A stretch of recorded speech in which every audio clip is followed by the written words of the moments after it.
Buen Provecho, una producción nacional independiente con certificado número 22.388 para dar cumplimiento al artículo 14 de la Ley de Responsabilidad Social. A partir de este momento, los invitamos a formar parte de esta mesa donde se componen y descomponen los problemas del país. RCR presenta Buen Provecho.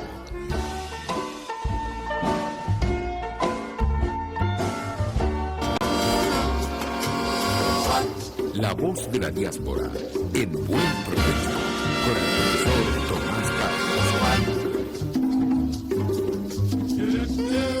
Buenas tardes, querida audiencia global. Hoy, como todos los lunes, en este su espacio pionero en la radiodifusión venezolana, La Voz de la Diáspora, hecho además en la emisora pionera de la radiodifusión venezolana, más de 90 años de existencia. RCR 750, rcr750.com.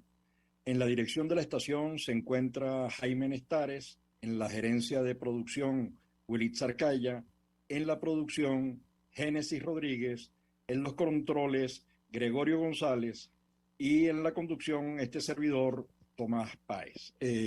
Hoy tengo un distinguido invitado, pero antes de presentarle su currículum y presentarlo, algunos temas que me parecen de mucho interés. El primero, el hecho de que la ONU haya reconocido ya que estamos hablando de 6.800.000 venezolanos, de acuerdo a los datos nuestros del observatorio. Hasta hace poco éramos 7.200.000, en este momento somos más de 7.350.000, de acuerdo al informe más actualizado. Pero en todo caso, era importante que la ONU hiciera este ajuste debido a que los datos de Colombia indicaban que hay 2 millones, cerca de 2,5 millones de venezolanos viviendo en Colombia. Hay unas empresas serias que sostienen que es un poco más, pero en todo caso esta es la información del DANE, que es un instituto de estadística colombiano.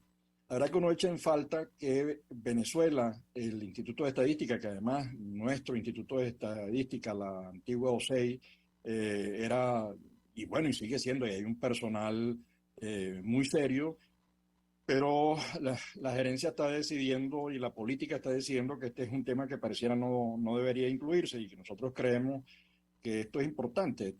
Se trata de seres humanos, se trata además de venezolanos, se trata de que esto tiene impacto sobre los procesos de planificación local, de servicios, los presupuestos estatales, etcétera, etcétera. Entonces, bueno, y para los estudios de mercado que tienen que hacer las empresas para saber, yo creo que esto es un bien público, la democracia, y deberíamos tener esa información. Un segundo tema es el modelo ecuatoriano. La decisión de Ecuador de regularizar a más de 500,000 de venezolanos que allí viven en este momento, siguiendo las pautas de Colombia, tratar de regularizar, porque regularizar es una forma de integrar, es una forma de visibilizar. Ya están en nuestra página de Twitter y nuestra página de Instagram, están los datos de los formularios que hay que llenar para el tema de registrarse en Ecuador, ¿no? Que son... La otra es antes de presentar, repito, nuestro entrevistado, es la declaración del señor Alfredo Ruiz, defensor del pueblo. De acuerdo a la información de prensa, señala como responsable del éxodo a las sanciones. Yo creo que esto es un tema que no se puede estar partidizando. Yo creo que hay que salir de esos esquemas binarios en el que si regresas y ahí hay pocos, la cosa es buena para el gobierno, y si se van y allá hay mucho, no, entonces es malo para el gobierno. Yo creo que este no es un tema con el que se puede estar jugando. Estamos hablando de seres humanos, de personas, y esto necesita ser trabajado. Y de eso vamos a hablar con Lucas Ribeiro. Lucas Ribeiro es internacionalista, es máster en política internacional y relaciones internacionales. Ha sido miembro de la Cámara Colombo brasilera. Yo creo que allí vamos a hurgar un poquitico porque vamos a necesitar esa experiencia también para reforzar la otra, la que estamos impulsando apoyando más bien a la Cámara Colombo venezolana. Ha estado en todo lo que es conocedor del tema industrial, de la Federación de Industrias, el tema industrial, y es el columnista en Brasil del periódico Sin Miedo, creo que es sería la Brasil sin, traducción. sí, sí, Brasil Ok, sin miedo. Sí. ok. Bueno, comienzo, Lucas, primero por agradecerte tu tiempo, además tu disposición, la información que estás manejando. Hay una cosa que a mí me llama la atención, ¿no? Que es, nosotros hablamos de la política del Estatuto colombiano como una maravilla, que creo que es una referencia global de cómo hacer política migratoria. Hablamos ahorita de lo que está haciendo Lazo, lo que se ha hecho en República Dominicana, el TPS en Estados Unidos, pero poco se ha hecho o poco se ha dicho, o por lo menos es mi percepción, a lo mejor estoy equivocado, del tema de la estrategia de acogida de Brasil, que además no solamente es acogida, sino que es interiorización de esa Exacto. diáspora, digamos, es ubicación. Estamos hablando de que están ubicados en 840 y tantas comunidades. Entonces, ¿a qué crees tú? Después hablamos de en qué consiste y cuál es la política, pero ¿por qué crees tú que hay tanto silencio o no hay tanto ruido como se ha hecho con la política en otros países, con estrategias de acogida? Gracias, Lucas. Gracias, doctor Tomás. Es muy bueno estar contigo acá, ¿no? Poder estar aquí hablando con la gente de Radio Caracas, ¿no? Bien, yo pienso que, claro, hay un tema un poco político también, ¿no? Porque el tema es que la operación acogida, de alguna manera, es una operación que está funcionando muy bien, ¿no? Claro, con todas sus dificultades que existen, ¿no? En toda operación de recepción de inmigrantes, pero de alguna manera general, como tú has dicho, ¿no? Esa palabra clave, ¿no? Interiorización, que después voy a hablar un poquito más de eso. Pero está funcionando y ya escuché hablar, ¿no? Hasta de militares acá en Brasil, ¿no? De expertos en relaciones internacionales también, de que la operación acogida podría hasta ser indicada para ganar el Premio Nobel de la Paz. Pero el tema es que eso generaría não, um ganho político, ¿no? Para Bolsonaro, ¿no? Entonces, yo creo que el problema es un poco más por ahí, ¿no? Entonces, muchas veces también la prensa va a tener un poquito más no va a tener tanta buena voluntad, ¿no? De aclarar eso, ¿no? Entonces, yo creo que es más por ahí, ¿no? No, y no por los hechos en sí, ¿no? Ok, ok, puede ser. Entonces, un tema más bien de manejo de información, de no reconocimiento. Y bueno, es preocupante porque de verdad, un poco por donde está entrando la diáspora venezolana es por el norte de Brasil. Y el norte de Brasil no es exactamente el más desarrollado. Exacto. Es decir, no estamos hablando de Sao Paulo, no estamos hablando de Río, estamos hablando de una zona bastante deprimida, digo, comparativamente con ideas en toda esa estrategia de Brasil, que en algún momento fue cómo conectarse directamente desde el Caribe o hacia Estados Unidos, que permitiría una mejor relación con Venezuela y acuerdos binacionales muy potentes. La gente que está llegando a Pacaraima, Ah, además están llegando en cantidades enormes, incluso ha habido asambleas en Pacaraima diciendo, bueno, mira, nosotros no tenemos baños suficientes para atender a la gente, no tenemos albergues suficientes, es necesario crearlos, ¿no? Luego ujú. llegan a Roraima. Roraima representa un porcentaje importante de la población, pero estamos hablando de unos desequilibrios momentáneos que genera una migración tan grande como la nuestra, que llegó a representar algo así como el 10-12% de la población de Roraima. Explícanos Sí. en qué consiste, cómo se hace la política de interiorización, la política de acogida, en qué consiste, cuáles son los principios que la animan, por qué. Por favor, A extiéndete ver, en eso.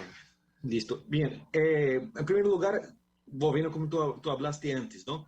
Roraima es un estado muy pobre en Brasil, ¿no? Que dependiente de, sí, extractivismo, un poco de agricultura, ¿no? Pero es un estado pobre, que representa 0,02% del PIB, del Producto Interno Bruto, ¿no? De Brasil, ¿no? De población también es pequeña, ¿no? Como más o menos medio millón, ¿no? Que para Brasil es poco, ¿no? En general, ¿no? De todo el estado, un poco más de medio millón y la capital como 400.000, ¿no? Y el estado un poco más que eso, ¿no? Entonces, y la concentración muy grande en Boa Vista también, ¿no? Hay un gran territorio también que indígena por ahí, ¿no? Entonces, un territorio gigante indígena que no hay ocupación con mucha densidad de gente, ¿no? Y claro, ahí genera esos dos problemas, porque claro, Brasil es muy grande, pero toda esa gente en general queda en Pacaraima y Boa Vista, ¿no? Boa Vista ya no es tan grande, ¿no? Entonces, genera un problema, ¿no? Social más fuerte allá. Y de ahí que existe el concepto de interiorización, ¿sí? Que eso es clave dentro del proceso de la operación acogida, ¿no? Que claro, llegar, no sé, 50.000, 100.000 personas, ¿no? A San Pablo es diferente de llegar eso a Roraima, ¿no? En San Pablo la absorción de esa gente es mucho más tranquila, ¿no? En Roraima ya no. Entonces, claro, el primero paso, ¿no? Que hay en la operación de acogida es el tema de ordenamiento, ¿no? O sea, toca llegar a la gente y ordenar y identificar a la gente, ¿no? Saber si tiene algún problema, algún tema médico, ¿no? Algún tipo de vacunación, generar alguna cédula de identidad, ¿no? Y cosas de ese tipo, ¿no? Para que la persona pueda tener un nivel de, sí, ser una persona con sus derechos civiles normales, ¿no? Y poder tener acceso a hospital y esas cosas más, ¿no? Y bien, y el segundo momento, ¿no? Es, claro, ahí queda, a veces, esos espacios, ¿no? Esos espacios que queda la gente, ¿no? Abrigos y algunos espacios para que son de campaña más provisorios, pero es una manera de que la gente nunca quiere quedar ahí, ¿no?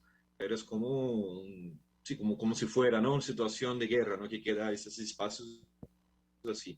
Y el tercer paso que sería lo que tú estabas hablando, ¿no? Interiorización. ¿En qué consiste? Consiste en eso, consiste después de hacer como entender qué son esas personas, ¿no? Identificar, ¿no? Generar ese tema de vacunas, de documentación y todo eso, identificar quién es la persona. ¿Tú conoces alguna persona en Brasil? Y hacer ese tipo de preguntas, ¿no? ¿Conoces dónde está esa persona? ¿Tú tienes algún familiar? ¿Tú tienes alguna persona de confianza, ¿no? Y además de eso, hay también, el ejército hace un manejo también de temas laborales, ¿no? Buscando siempre la integración a través de la integración laboral, ¿no? Entonces hay como una base de datos para de oportunidades, ¿no? Y ahí hacer el Un match, ¿no? match. El match de necesidades y empleos y ahí después enviar la gente a los estados. Y de ahí también, aparte de transporte, también el gobierno de Brasil paga también, ¿no? Entonces, claro, quando define, quando dice, ah, não, acá, não sei, em São Paulo, hay vagas para não sei quantas pessoas, ou em Santa Catarina, ou não sei onde, não? E aí se utiliza muitas vezes o avião de la Força Aérea de Brasil, não? Outras vezes se utiliza vuelos comerciales também, hay donaciones também que se hace, ¿no? De iglesias, de ONGs, ¿no? Para hacer eso, ¿no? Y ahí la persona va a un lugar mejor, ¿no? Pero eso, que era esos momentos donde la llegada de una acogida ahí para tener lo mínimo, la persona poder comer un poco, ¿no? Y claro, el perfil de hoy, ¿no? Eso, imagino que tú sabes, queriendo saber, pero el perfil de hoy es muy diferente, ¿no? Tú, el más grande conocedor de la diáspora, ¿no? Pero es diferente la persona que salió en Venezuela en 2008, ¿no? Que en general fue a Miami, o que salió en 2013, 2012, ¿no? O que salió después de 2017, ¿no? Entonces, imagínate la gente que sale ahora 2022, 2021, ¿no? Es una situación de mucha precariedad, ¿no? Claro, antes de seguir con el tema de la interiorización, a mí me llamó la atención en 2018 la Universidad de Roraima hizo un taller de 2 días, o 2 o 3 días, dedicado al tema de la diáspora venezolana, ¿no? No es normal, no ha sido normal en Latinoamérica que las universidades le presten atención al tema de la diáspora. Ha crecido algo, pero no es lo normal. Hay, por supuesto, no hay excepciones. En el caso, por ejemplo, de la Universidad del Rosario en Colombia, tiene un observatorio Venezuela, o el caso de la Universidad del Pacífico en Perú ha venido haciendo trabajo, hay institutos, personas en los institutos, pero son como hechos aislados. Pero en este caso fue un tema promovido por la universidad, a mí me llamó mucho la atención y lo vinculo con otro asunto antes de seguir, repito, con el tema de la interiorización. Hay unos estudios que indican que pese a que Roraima es, digamos, lo que es en términos de dimensión, cuando uno piensa en las dimensiones de Roraima y la compara con la de Sao Paulo es más grande que Venezuela en términos de número de habitantes, entonces, de número de ciudadanos.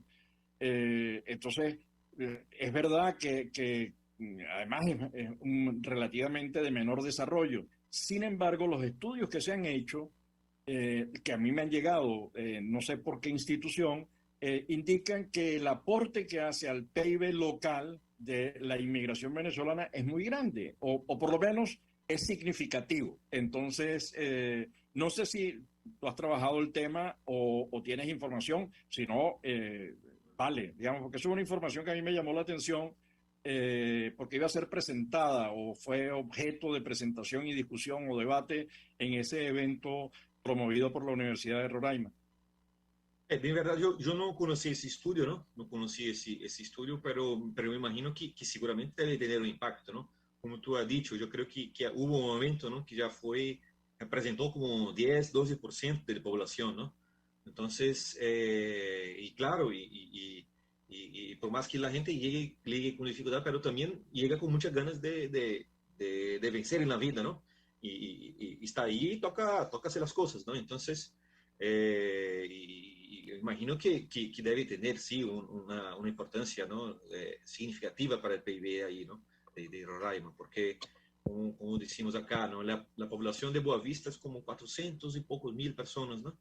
Y sí, fueron mucha gente, ¿no? Entonces, esa integración, sí, sí, seguro que está pasando y la importancia en PIB la mucho más significativa, ¿no? Como tú dices, ¿no? São Paulo tiene una población de 45, 48 millones de personas, ¿no? Y que es el estado más importante de Brasil, ¿no? Si tú llegas a 100.000 personas allá, el impacto no es tan... Claro. Pero llega a 50.000 personas, 30.000 personas en Roraima, es algo muy Eh, expresivo, ¿no? claro, y digo Sao Paulo porque hace poco, hace unos cuantos días, hubo un evento en Sao Paulo en la Feria del Libro de Sao Paulo, en el que participó el presidente de Portugal. Y dijo una frase muy hermosa. Eso de no, los portugueses, no hay portugueses puros, no hay brasileros puros.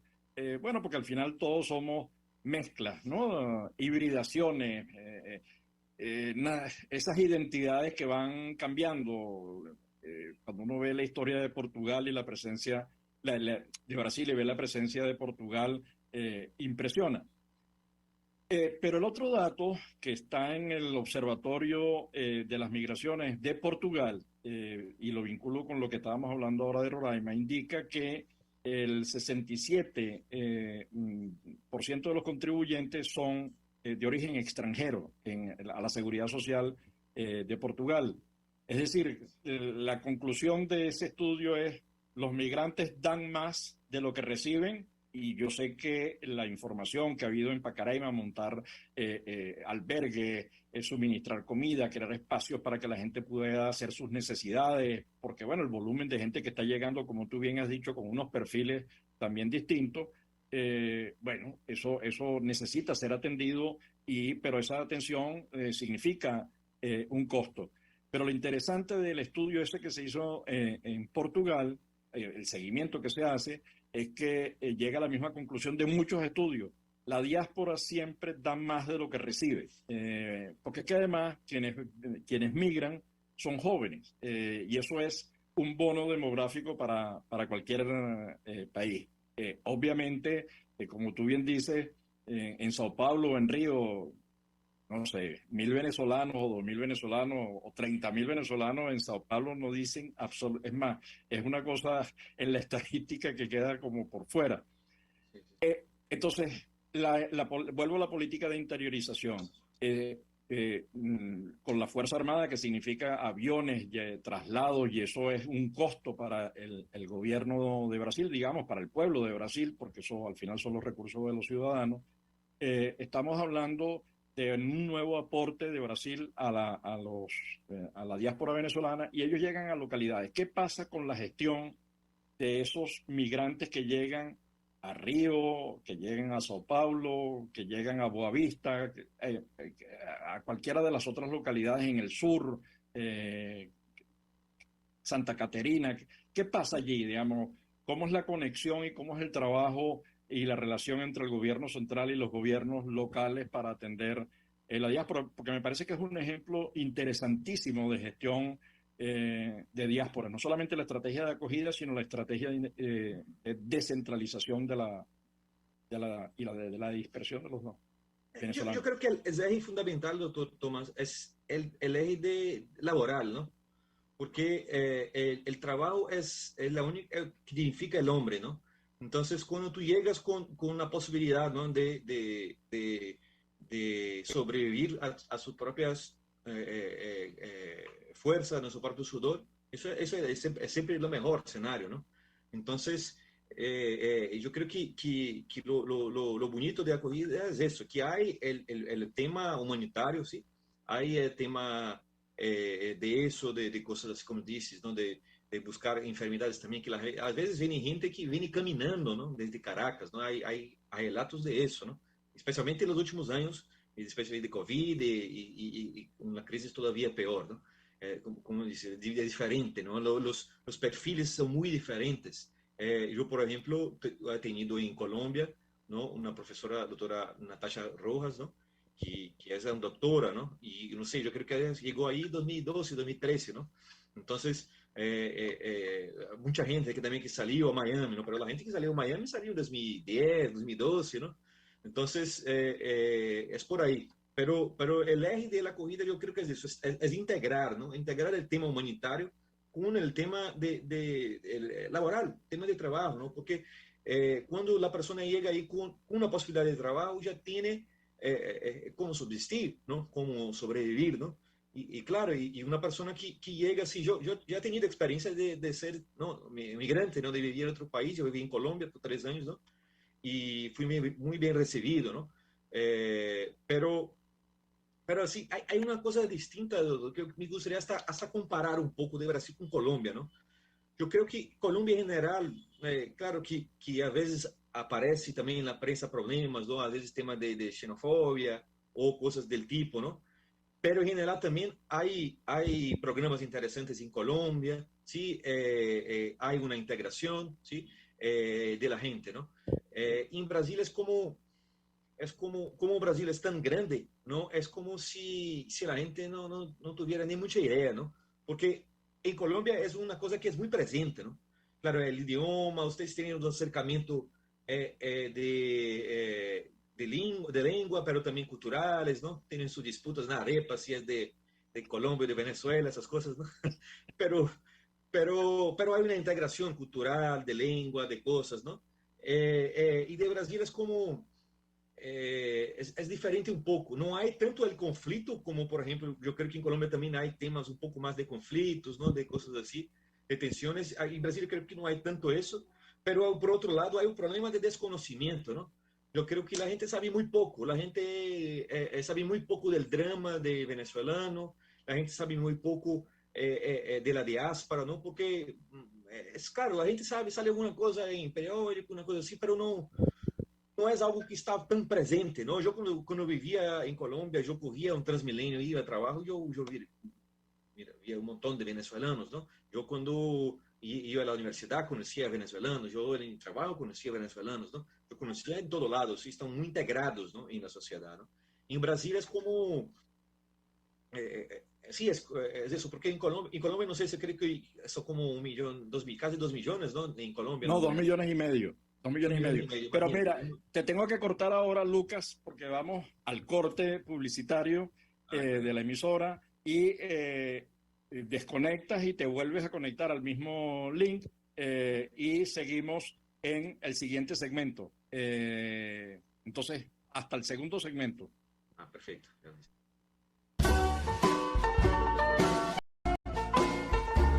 Los grandes temas se debaten en la mesa. Buen provecho. Por RCR 750, la radio que se ve.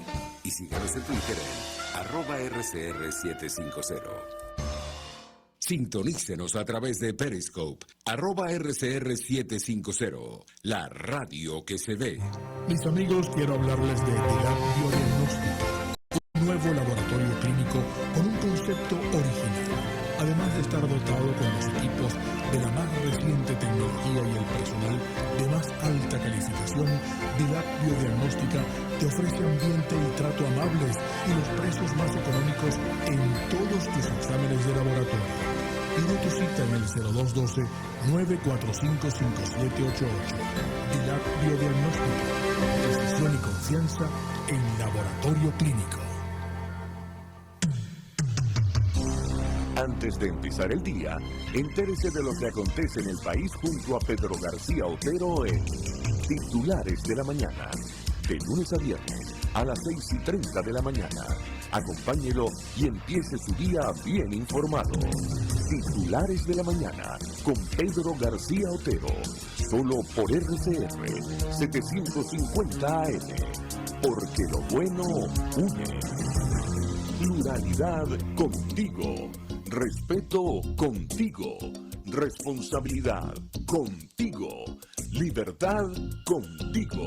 Estamos contigo y punto. De lunes a viernes a la 1 de la tarde. Contigo. Solo por RCR 750 AM. Porque lo bueno une. Contigo. Que les habla Eduardo Battistini de Primero Justicia. Una de las grandes enseñanzas que vamos a tener los venezolanos después de todo este proceso que estamos viviendo es a valorar cada vez más lo que tenemos en Venezuela. Porque hoy en día, por ejemplo, un venezolano que está afuera se ha ido acostumbrando a que los servicios públicos cuestan, se ha ido acostumbrando a que nada puede ser gratis, porque nada gratis es sostenible en el tiempo. Y yo espero y aspiro que cuando vayamos a Venezuela, la reconstrucción de nuestro país no solamente es una reconstrucción física de la destrucción que ha hecho el chavismo en la infraestructura y en la economía venezolana, sino también vayamos a una reconstrucción de la forma de pensar y de cómo nosotros afrontamos el ser ciudadanos realmente en el marco de un país que necesita de una ciudadanía que colabore y que sea parte de la solución y no sea parte del problema. Contigo, solo por RCR, porque lo bueno une. RCR 750 AM, porque lo bueno une.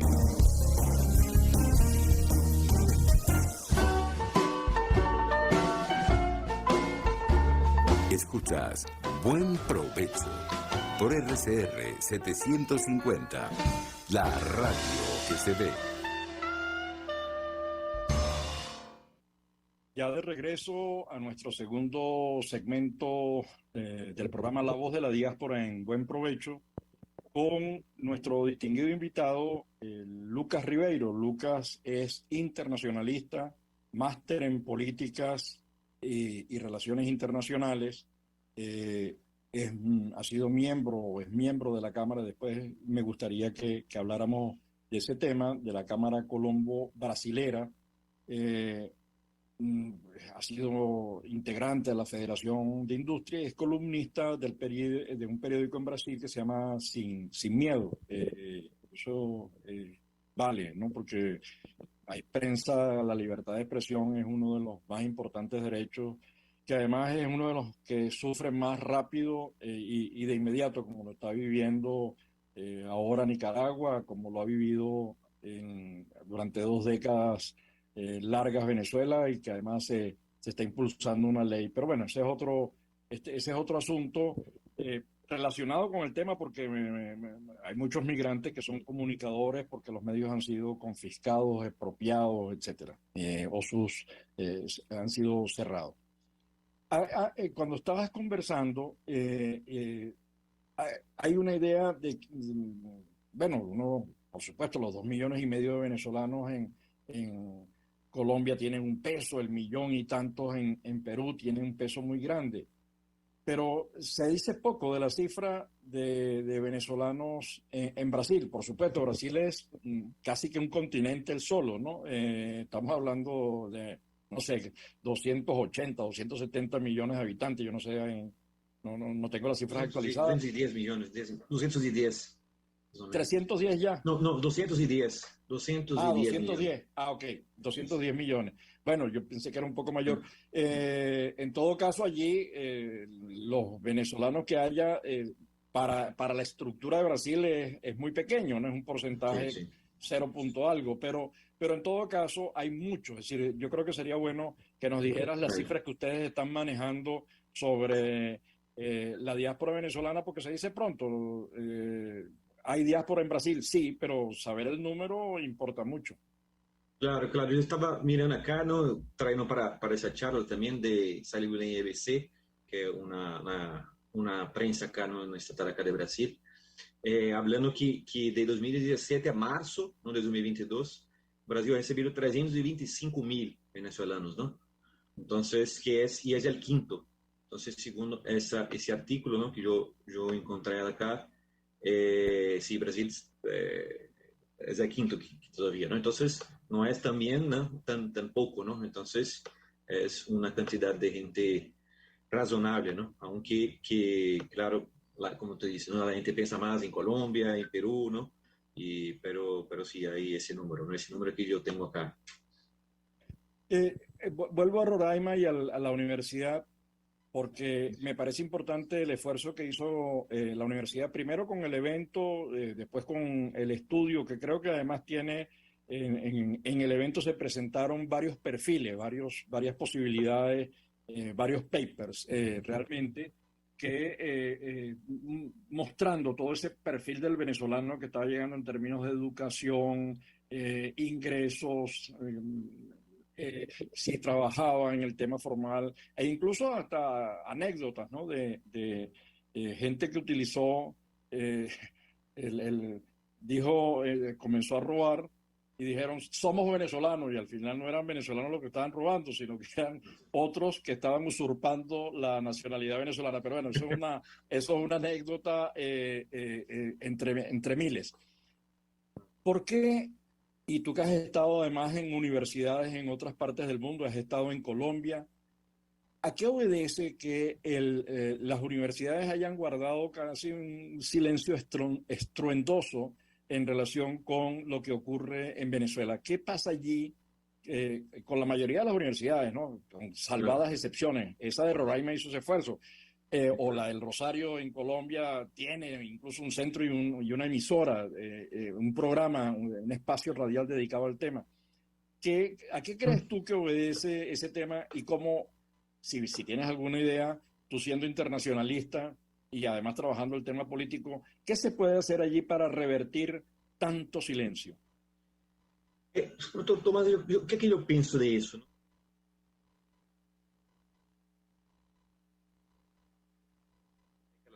Eso ha pasado también. Pero en Brasil yo creo que pasó en los últimos 30, 40 años, ¿sí? Hubo un proceso, ¿sí? Político, ¿no? De ocupación de espacios, ¿sí? de la izquierda en general, ¿no? De marxismo, pero variaciones, ¿no? de otros, ¿no? Que se llama la estrategia de Gramsci, ¿no? Que se ocupó muchas universidades.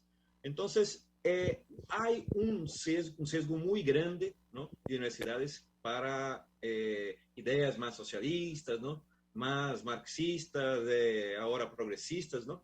Entonces, ¿cómo eso pasa, ¿no? En general, temas que son así queda mal para ellos, ¿no? Ellos, yo creo que evitan, ¿no? Yo creo que eso pasa, porque, por ejemplo, tú miras, yo hice mi maestría en la Sierra Boleda. Sierra Boleda tiene un programa Cuba, que eso es algo que casi no tiene en América Latina, ¿no? Todos los programas Cuba, si miras en Brasil, no sé, y Venezuela imagino que también debe tener todavía, ¿no? Pero en Argentina, todos son medio que con propaganda del régimen castrista, ¿no? Entonces, porque sí, si hay para hablar bien de experiencias socialistas, y ahí sí tiene plata, y ahí sí tiene recursos, tiene profesores y tiene todo eso, ¿no? Pero como de Venezuela, ¿no? Es algo que genera, ¿no? Esa cosa, ¿no? Mira lo que pasa cuando se pone el socialismo, ¿no? Mira lo que pasa con eso. Entonces, yo creo que mi percepción, ¿no? Yo creo que algo por ahí, ¿no? Y queda muy mal, ¿no? Queda muy mal para todos esos profesores, ¿no? De universidades acá que tienen ese sesgo y que es la mayoría y que es la hegemonía, yo creo, ¿no? Que hay una hegemonía en eso. Entonces, eso no sale acá. Por ejemplo, en Brasil ya tiene como 59 años de la revolución cubana fue en 1959, ¿no? Y no hay, por ejemplo, un programa de Cuba que sea crítico, ¿no? A Cuba, no existe, ¿no? Todos son favorables, ¿no? Entonces, yo creo que Venezuela pasa algo por ahí, como tú dices, en la Rosario yo conocí también ahí, tenía un trabajo muy importante, ¿no? Pero no sé si hay, por ejemplo, que debería tener, ¿no? Universidad Nacional de Colombia, ¿no? O otras universidades, ¿no? Pero ahí queda un tema complejo, ¿no? Políticamente. Ok, estás tocando, sí, es un tema delicado. Estaba pensando en un evento que hubo creo que es de las universidades católicas, creo que era en Guatemala u Honduras, no sé en cuál de los dos países, una universidad convocando un encuentro sobre migración.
Bueno, tuvimos un problema técnico, así que disculpas a toda nuestra audiencia, a nuestro invitado.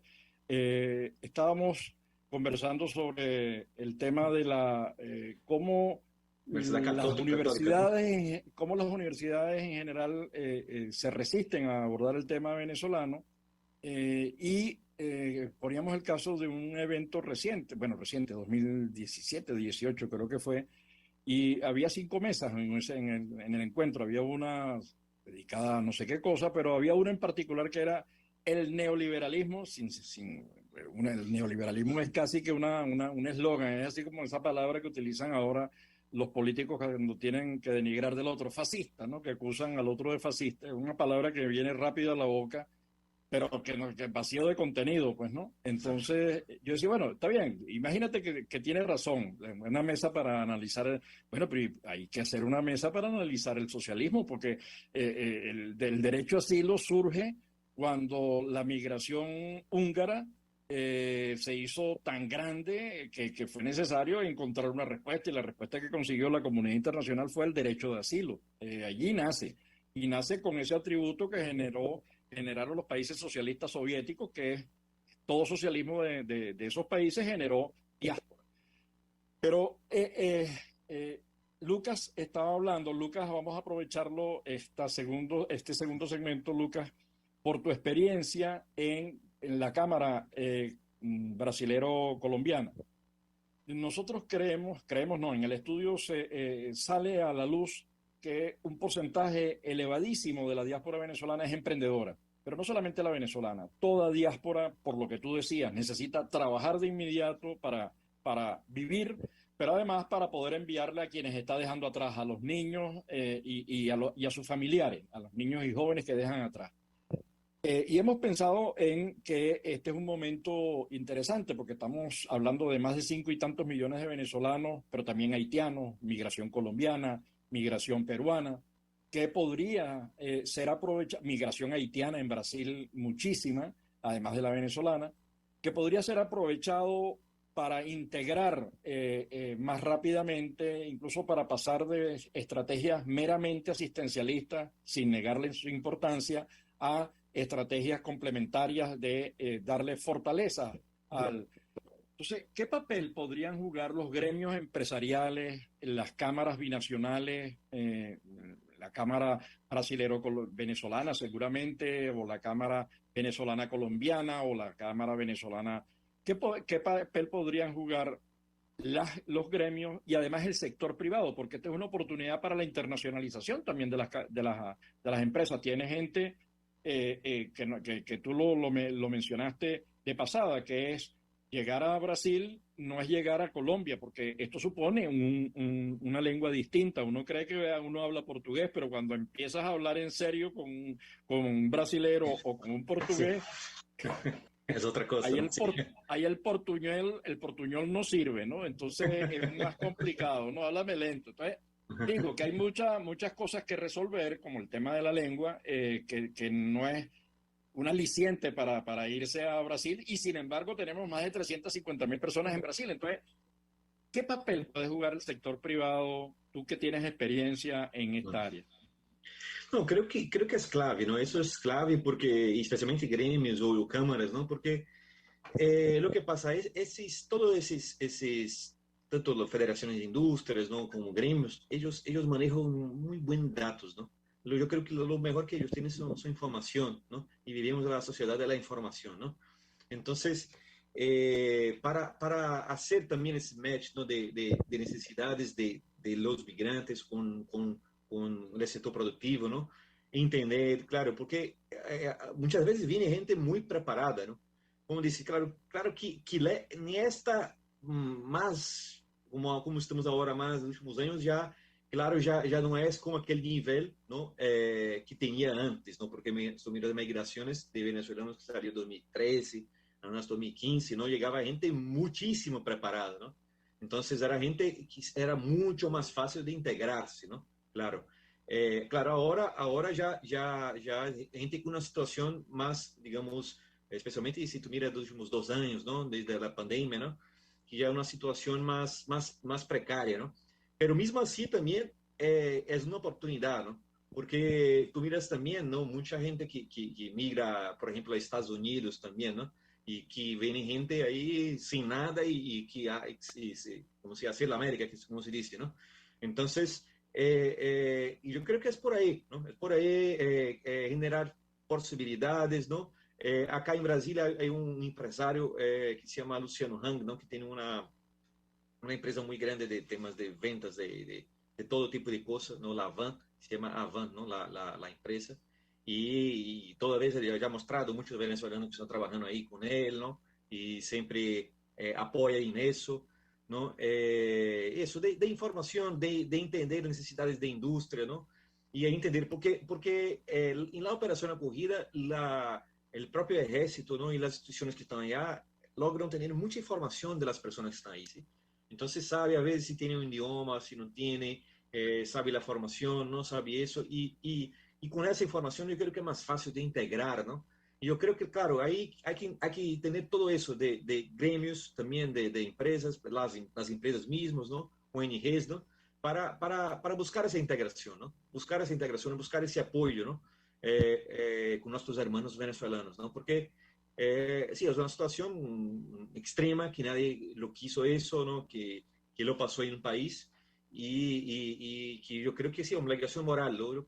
Brasil está haciendo eso con sus posibilidades, ¿no? Colombia también y los otros países, pero lo importante es eso, es generar esa posibilidad de empleo, de trabajo, ¿no? Y todo eso es clave, ¿no? La Cámara y gremios, ¿no?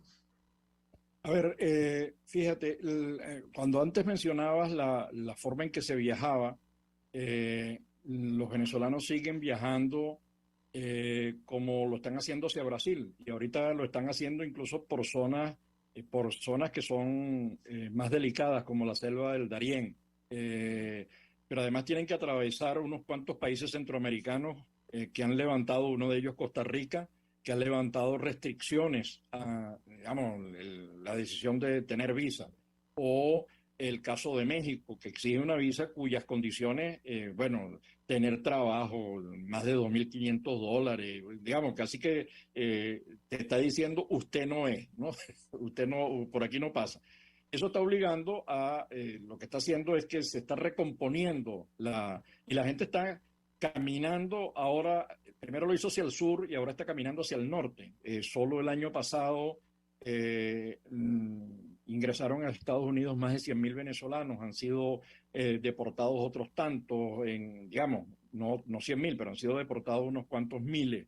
En este último semestre han ingresado o intentado ingresar con puntos, lo que ellos llaman encuentros, unos cuantos miles, unas cuantas decenas de miles de venezolanos. Y luego también se está recomponiendo la migración por todo lo que está ocurriendo en Latinoamérica. Por ejemplo, ha crecido en casi el 40% la migración hacia Uruguay.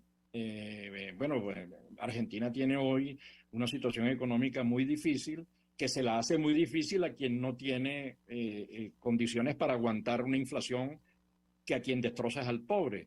La situación en Chile no es tampoco es complicada, ¿no? Entonces, bueno, se están produciendo procesos internos, la migración se está moviendo hacia otros lados, caminando, igual que se está haciendo hacia Brasil, pero en este caso en caminatas más largas hacia los Estados Unidos. Teniendo esa capacidad, teniendo un montón de gente que habla portugués, teniendo un montón de empresas que necesitan internacionalizarse, teniendo una estrategia de Brasil desde hace años, que es cómo colocar productos bien vía el Caribe hacia Estados Unidos para reducir los costos, para poder penetrar mercados. Pareciera que es un momento como de alianza, de cooperación, de tejer redes empresariales, que lo abre, posibilidad que abren los venezolanos. Y no tiene necesariamente que ver con formación, porque tenemos muchos emprendimientos, lo dice la Fundación Kaufman, muchos emprendimientos que se generan por gente que está pensando en el mercado, construyendo, innovando, y no necesariamente porque tengan un PhD o dos PhD. Digamos, hay gente que está en contacto con los requerimientos y diseña cosas. Estoy pensando cuando yo conocí Brasil, Sao Paulo, que eso es un mundo, y ahí estaba la Confiespi, es la federación, ¿no? La Federación de Empresarios. Hay, que esa es la de los grandes, pero hay muchísimas pequeñas y medianas empresas que necesitan socios, que necesitan presencia global en la que, en torno a la cual puede ayudar mucho las organizaciones de la diáspora. ¿Ves alguna posibilidad allí? ¿Hay algo hecho para ir cerrando, que nos quedan unos pocos minutos, Lucas? Y si quieres agregar algo, por favor, hazlo. Pues bien, sí, creo que esa posibilidad es mucho más grande, obviamente, por la sociedad civil, ¿no? No por el gobierno. Yo creo que por el gobierno sería más complicado hoy, ¿no? Que las relaciones no están, obviamente no están buenas, ¿no? De Estado, de gobierno entre Brasil y Venezuela, ¿no? Pero por la sociedad civil, sí, por supuesto, ¿no? Entonces, sí, que hay gente así, trabajadora, gente creativa, ¿no? Y que es una red, como tú has dicho, ¿no? Entonces, esa red se genera conexiones, se genera cosas, ¿no? Pero yo no sé muy bien, no tengo esa información, pero sería bueno buscar eso, quizás puedo presentarte también después, yo creo que conozco gente acá de la Federación de Bahía, ¿no? Y crear esos enlaces, ¿no? Y tú hacer propuestas también a ellos, pero yo no sé si hay algo concreto, ¿no? Algo, pero acá puedo buscar acá, especialmente por acá, yo vivo en Bahía, ¿no? Entonces la Federación de Industria de Bahía, la gente de alcaldía acá, yo puedo buscar alguna cosa aquí para ti después y ver si tú empiezas a algo nuevo, ¿no? Pero yo pienso que quizás la gente no tiene la atención que deberías tener, ¿no? O la atención que merecía tener, ¿no? Entonces, sí, y para, no sé si puedo finalizar, ¿no? O tú quieres. Sí, no, por favor, nos quedan como 2 minutos, así que utiliza todo el espacio, Lucas. Sí, yo quería dejar acá también, ¿no? Quien quiera me seguir acá, mi Twitter también, ¿no? Para quien voy a poner acá es Lucas Ribeiro, ¿no? Con B larga, ¿no? Ese underline, ¿no? O RI, ¿sí? Y acá también me dejar aquí mis redes sociales de mi Instagram, ¿no? Personal también, pero los amigos venezolanos que quieran, ¿no? Añadirme y agregarme también voy a dejar acá. @fale es hablar en portugués, no hable, ¿no? Con FALECOM, ¿no? Lucas Ribeiro con B larga, ¿no? RIBEIRO, ¿sí?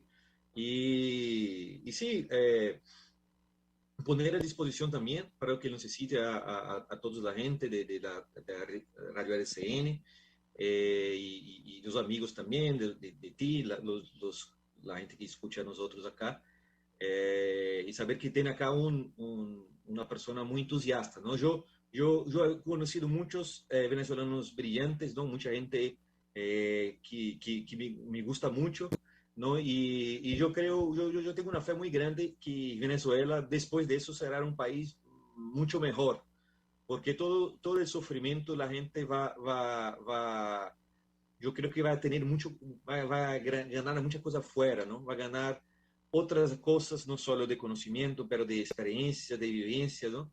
De experimentar, claro, situaciones muy malas, pero para volver y reconstruir un país, ¿no? Que ahora la gente va a tener una memoria muy fuerte, ¿no? De políticas que no funcionan, ¿no? Y no vas a volver a tener ese como se dice, ¿no? La maldición del petróleo, ¿no? Yo creo que Venezuela, después de salir de esa crisis, yo tengo esperanza, ¿no?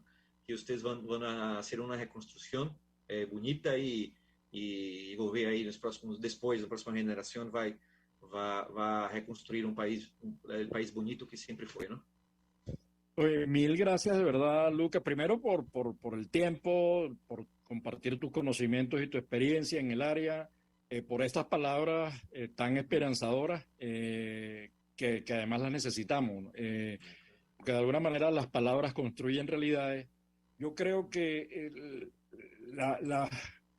lo que hacen los empresarios, el liderazgo del sector privado como dinamizador de encuentros, como dinamizador de redes, es demasiado importante. Se me ocurre que esas federaciones nacionales y regionales de empresarios articuladas a las federaciones regionales y nacionales en Venezuela pueden ser un paso muy importante.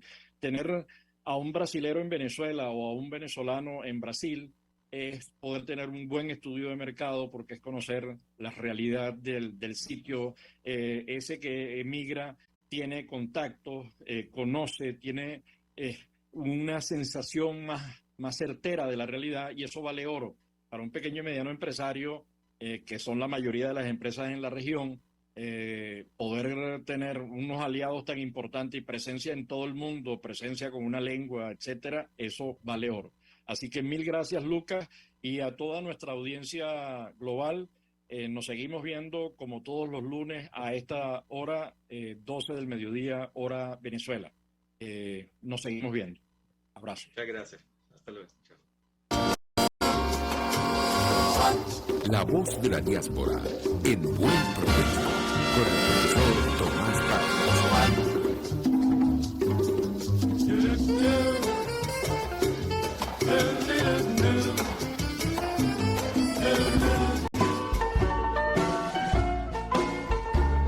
RCR presentó Buen Provecho. Síganos en Twitter como @RCR750. La radio que se ve.